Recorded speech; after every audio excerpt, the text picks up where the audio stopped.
2006. Bruce enjoys cookouts and pool parties and considers himself to be something of an expert at Marco Polo.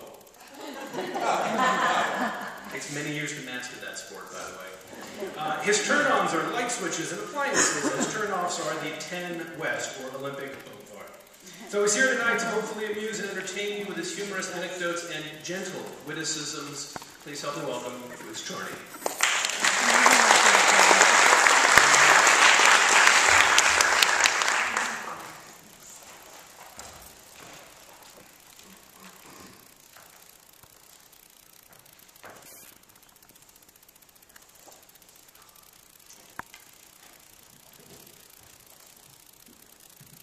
All right, thanks everybody. Thanks, David. And after that lovely opening piece by Vanessa, as they say in New Orleans, les F-bombs roulés.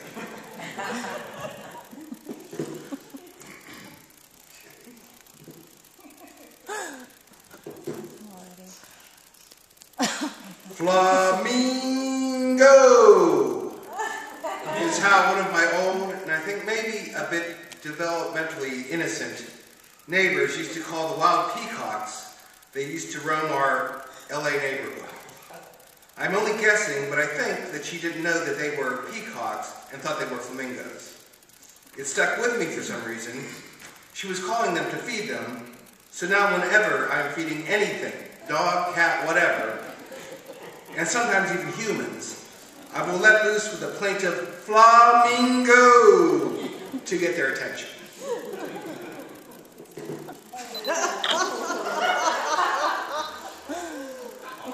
Piling on Trump's hair. Honestly, not trying to be funny or smarmy or whatever, but I have put a lot of thought, and I mean like years now, into Trump's hairstyling because it is just so freaking weird, and I've come up with 3 scenarios about what happens every morning of Trump's life. 1. He is his own stylist and can achieve that look on his own. Is that possible?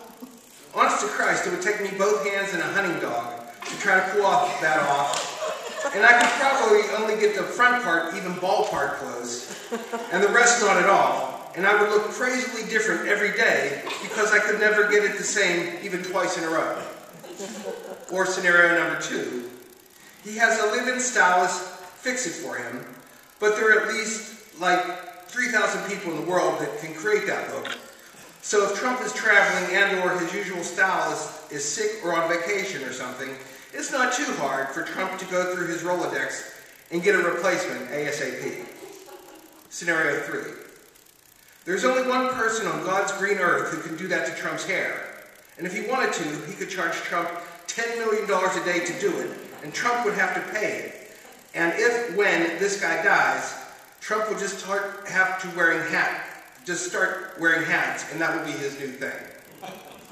Also, does Trump ever go swimming with that? And what does he do with it at night?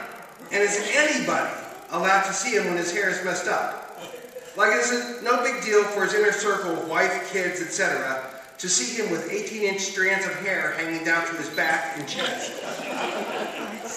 Or is he just crazy anal about it and screaming at people to get the fuck out if they start to accidentally enter the room and he doesn't have his hair ready yet?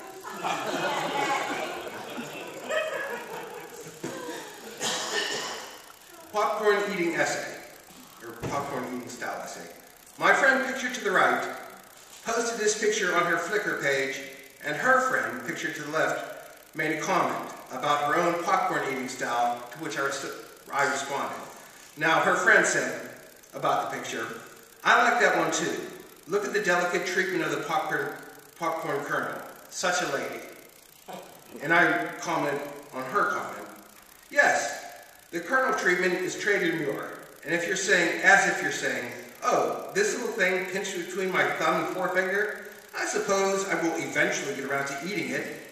I should worry, I should care, I should marry a millionaire.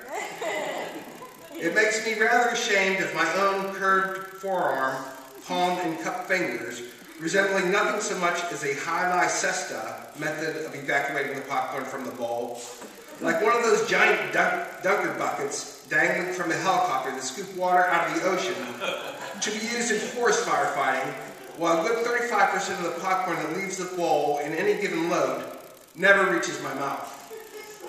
And all the while suspiciously darting my eyes to and fro amongst those around me, defying them from trying to share any popcorn from my bowl, with an intimidating look that says, "Don't fuck with me, you will lose."